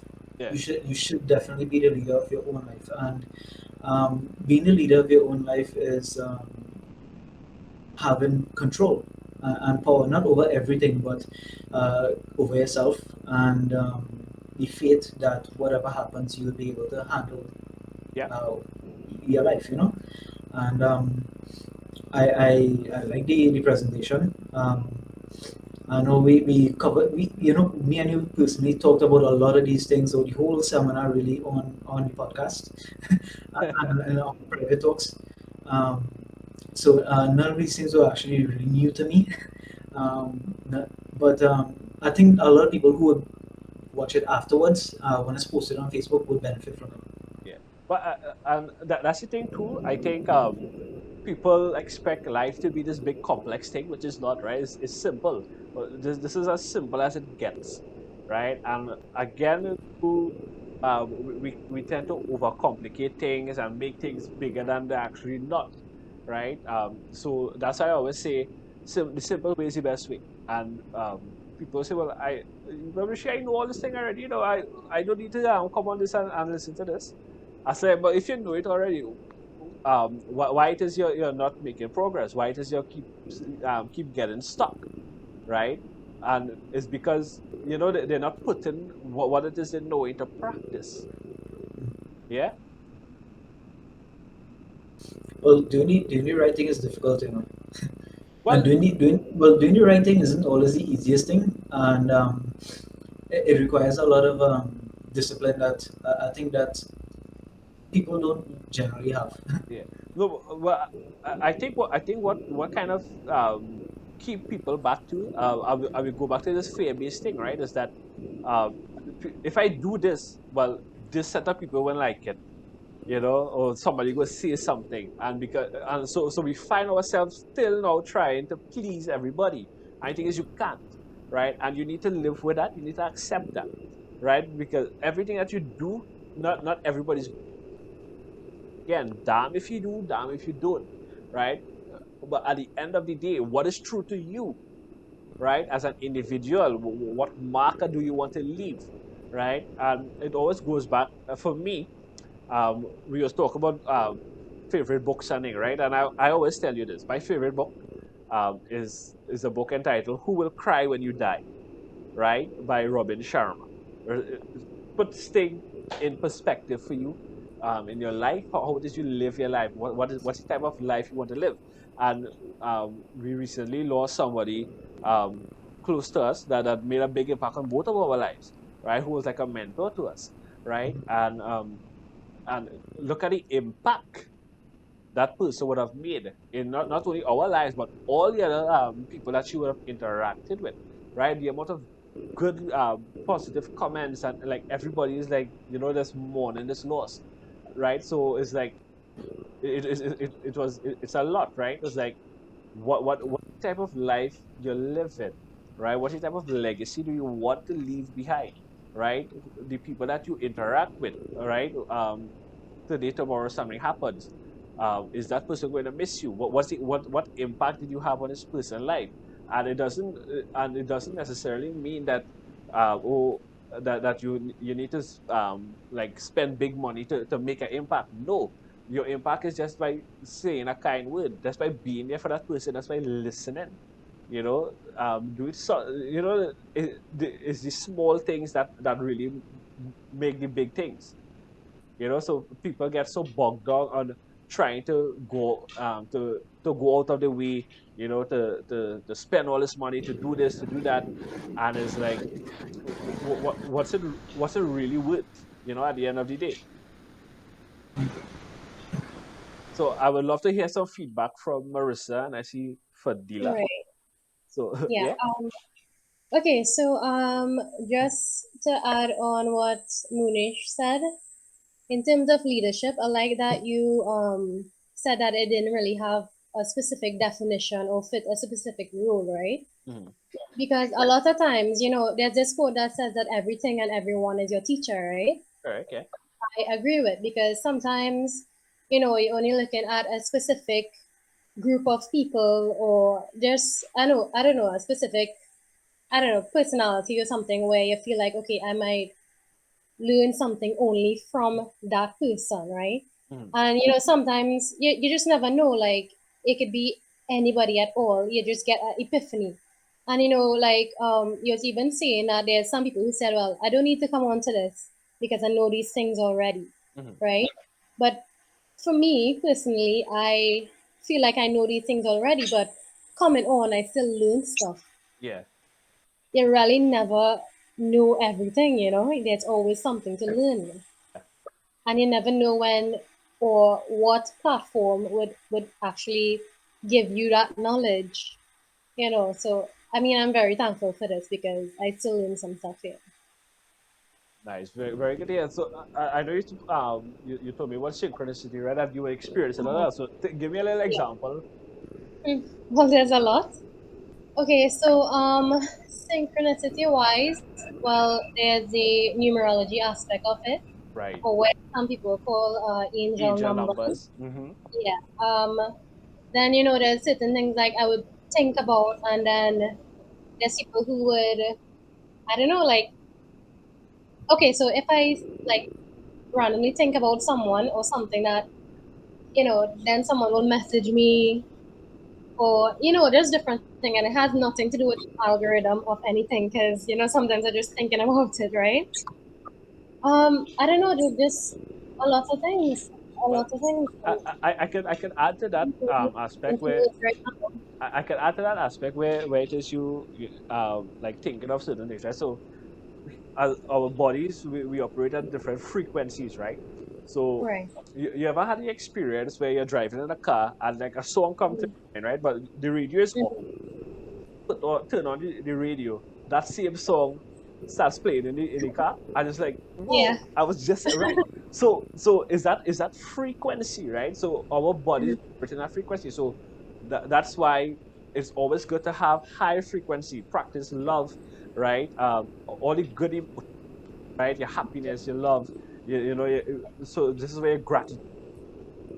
So Mhm. the low frequency, the low vibration, right? That's fear, right? That's where you're afraid of certain things. You may feel anger, jealousy, all these negative emotions, right? And Right. you're going to see things around you not really playing out. But so that's where becoming aware, right? Mhm. You're able to center yourself down. So if it is that, okay, that I'm feeling a certain way, and you see, and you start experiencing things that makes the situation go from bad to worse, right? Right. All you need to do is, okay, take a few deep breaths, right? Again, I am thankful for my health, my wealth, my success, right? And you raise your vibration. Listen to a song, you dance, you move your body, just to raise your vibration, just to get out Right.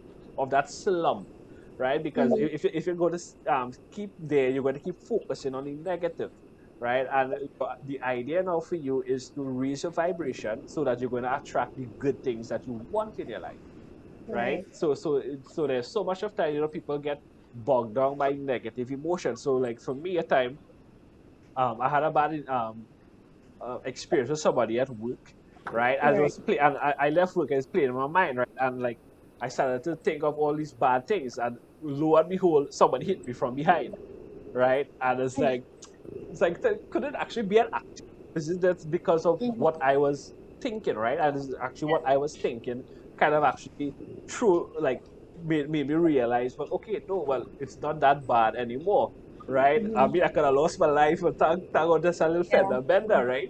Um, Mm-hmm. so you have to be aware of your emotion. I mean, and the only thing is that the only way we can learn these things is that same thing. We learn as we go along, Yeah. right? And we need to keep check of what's happening. And you spoke about angel numbers, right? And this is a trick I learned. So there were times where I keep seeing six, right? So people say, Mm-hmm. "Oh gosh, that's the devil number," right? But when you read it up on it, they say like 666 is actually when you're is to take control of your thoughts, meaning that Mm-hmm. you at that moment in time you experience you're thinking something negative, right? Yeah. And Yeah. that number you see there's wait, whoa, change it towards Mm-hmm. one time, and it's like okay, I go back into this gratitude. Like, okay, I'm thankful for for my life, right? So yeah, I mean the universe, right? As we want to call it speaks so Yeah. much of things for us, right? So it's up to us now to become aware. A lot of people are not aware, right? Many people are waking up and they're realizing, right? But there are those who are not taking it seriously. They will pass it by, and things happening, right? So you don't know who's fighting your battles for you. So you're Yeah. in. So we are all surrounded by guardian angels, right? Every single one of us, right? And those guardian angels are working overtime, to help Yeah. us, to protect us, from forces that we may not even see or Mm-hmm. understand, right? So synchronicity, as you go back, is you're going to see a lot more of it when you become more in tune with yourself, right? So when you do a little meditation, as I said, people just make meditation out to be this big hard thing, Yeah. this complex thing, but it's not, right?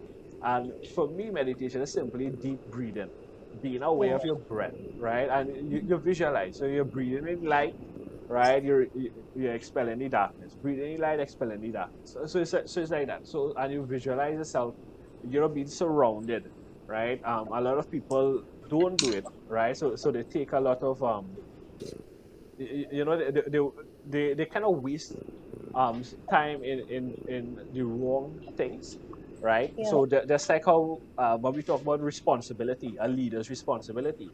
I am responsible for my body. I'm responsible for my speech, right? So a lot of people who may have, right, they have to analyze what it is they're doing at that time, right, to cause that pain, right? Because I mean, everything can be cured. Everything, is there for you to keep moving. Your body is meant to be moved, right? So your arm, your legs, that's by the simple motion. If it is you do not move, you will die. If you stay still, if somebody don't do nothing, Yeah. right? You can't, right? So you need to keep moving, right? Things will fall into place. So what it is that you have inside you work, you do that now work, right? Your outer world, right, is going to reflect what's in the inside of you, right? Mm-hmm. So whatever you align, whatever that you would have, program your mind to do, right, is going to reflect on the outside. So what it is that you do that work and you step outside now, you're going to see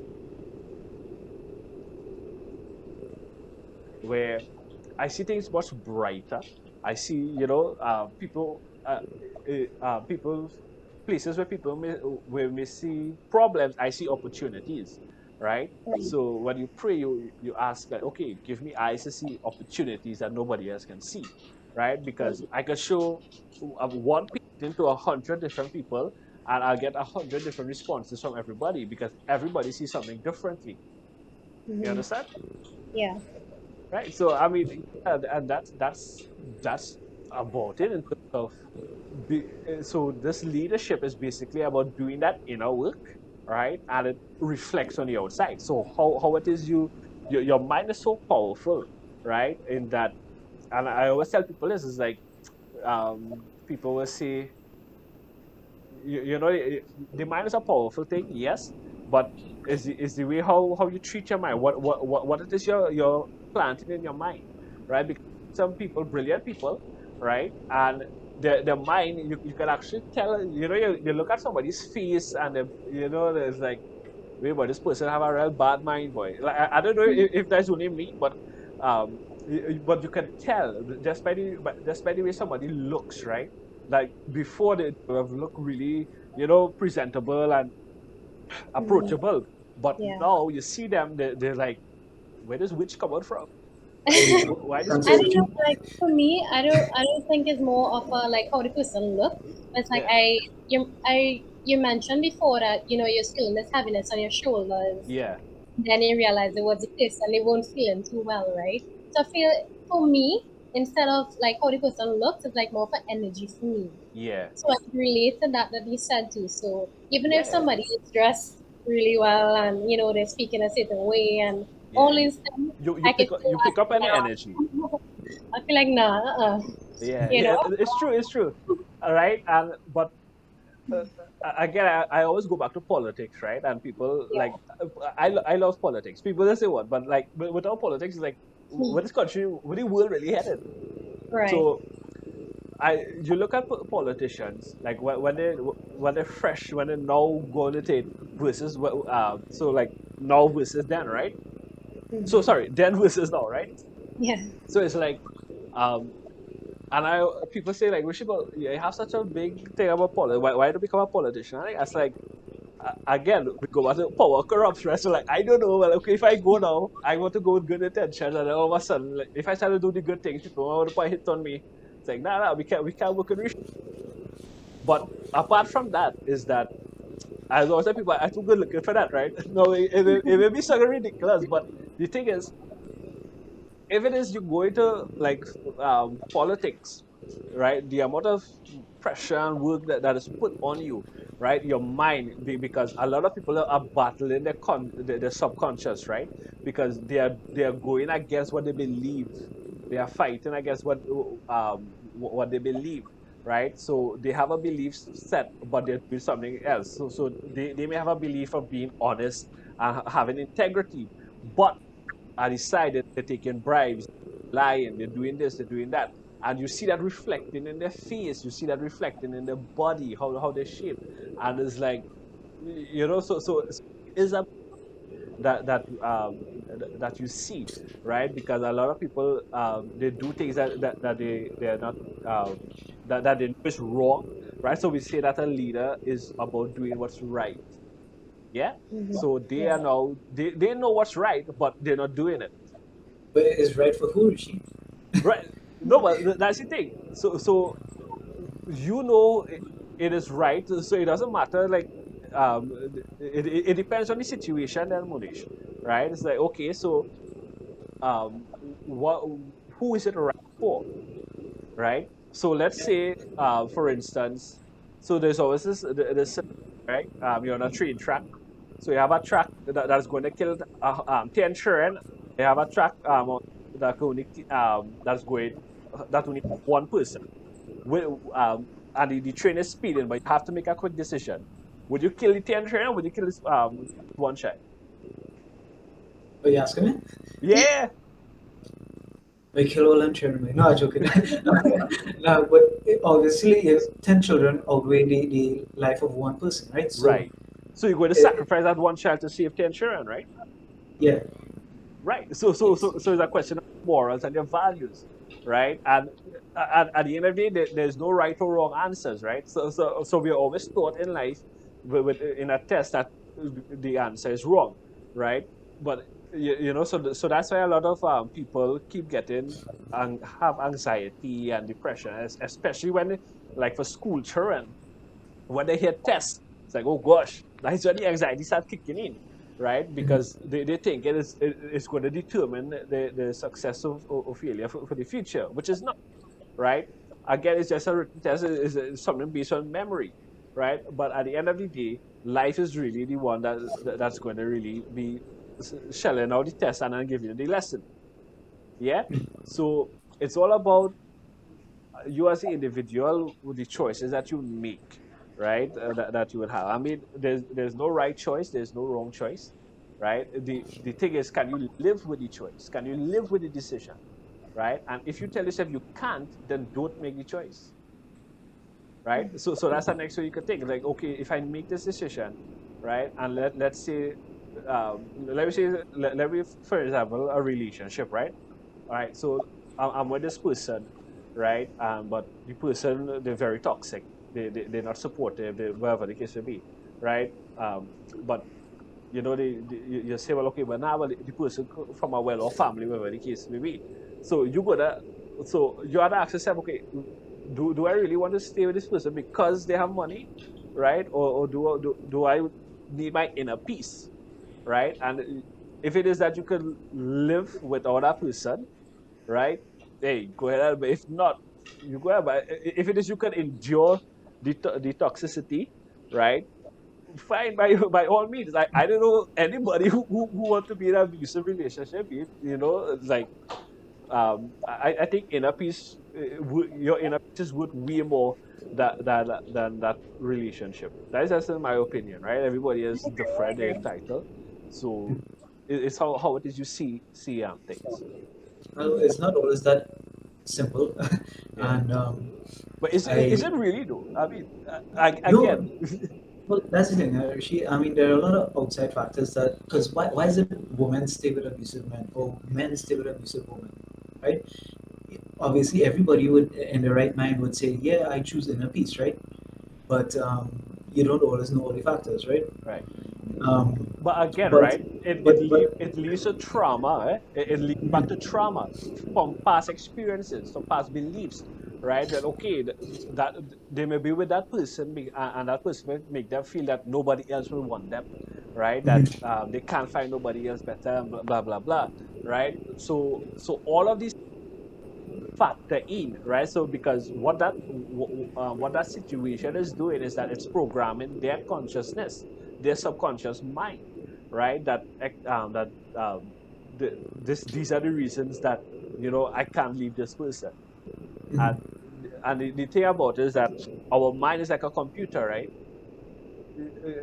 You could install new programs, you could uninstall old programs, upgrade, right? So Yeah. and that's the beauty about it. And um, so what you're saying, yeah, I understand where you're coming from, but I think it has a lot of trauma because past experience, and the thing is that a lot of people don't have that willingness to go out and seek that help. Like we have some of the psychologists out here, and like people are not aware, you know. Mhm. I'm not sure if it's like always that they're not aware. I just feel like there's a certain type of stigma Stigma, attached to it. that yeah, that too. There Yeah. is a stigma, yeah. So I feel like some people, even though they don't have that willingness enough, I think like a support system would be a helpful thing. For Because them, I yeah, mean, there must be like at least one person you could talk yeah, to help motivate in a sense to get that courage to go and help yourself, yeah. Live your life, or yeah. get help. Yeah. So Moonesh, Uh, could do that, create a support system. What tell you? Support system. Well, Unfiltered support. unfiltered support. I know this being recorded, so we'll keep my comments. Um, Right. but I just wanted to end the seminar here with asking for a book recommendation from the two of you. I'll recommend one as well, and I'll start for with regards to leadership. I recommend um, Seven Habits of Highly Effective People. It's a phenomenal book on creating a paradigm shift. It's really helped me a lot, open my eyes. It's a book that I plan to read every single year, right? Okay. Because it's that good.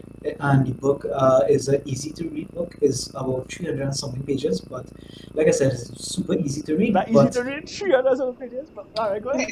But no, but the wording on I the know, I know. but the thing about a book is when you read it one time and you actually make notes and you highlight, I think it becomes easier afterwards. Um, Think and Grow Rich is a really long, drawn out type of vocabulary and grammar in That's the book because Napoleon Hill. yeah, because Napoleon Hill lived all the way back in the early 1900s, right? Um, the style of writing is totally different. So they're really long and drawn out points, but it really hits home. It is really a foundational book with regards to mindset and leadership and things like that. So yeah, those are my two recommendations. Rishi, All take right, the floor.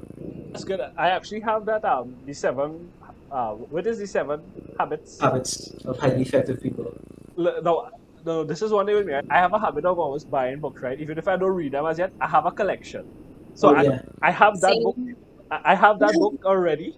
So I will definitely. I mean, it's yet to read. I ain't read it as yet, but I will. yeah. But It's definitely right. And some oh, by the way, anything from Brené Brown is worth buying and keeping and reading. okay, Yeah. yeah, yeah. I come across that name a couple of times. Yeah. So I will. For me to get started, there's two books, right? So it's the same title. So it's called The Greatness Guide, Book One and Book Two by Robin Sharma. And that book helped me out a lot in terms of being the leader that you're meant to be. Robin Sharma actually wrote a book called Lead Without Title, The Leader Without a Title. Right? Now, you want to hear me? I mean, rain falling on my side now. Yeah. Right? So the Greatness Guide, right, by Robin Sharma is book one and book two, and there's also the lots of books that he has as well. The Monk Who Sold His Ferrari, right, Mhm. a brilliant book, right? It's similar to The Alchemist by Paulo Coelho, Yeah. right? That was a really good book as well too. But yeah, so those two books, The Greatness Guide, book one and book two, I would say that's a really good start in terms of becoming that, getting in that gear of being great. Mhm. Well, it's just for people who watching the seminar afterwards to get some additional help. Yeah. Just read the material. Um, Well, also this book too that I said is the Soul of Leadership, yeah. right? It's pretty good. I mean, there's more in-depth stuff um, they can get, right? Mhm. So yeah, so for me, that was just scratching on the surface. Yeah. I'm not too sure if Marissa has one, but we could end there. Um, Rishi Tamoni Sapakon.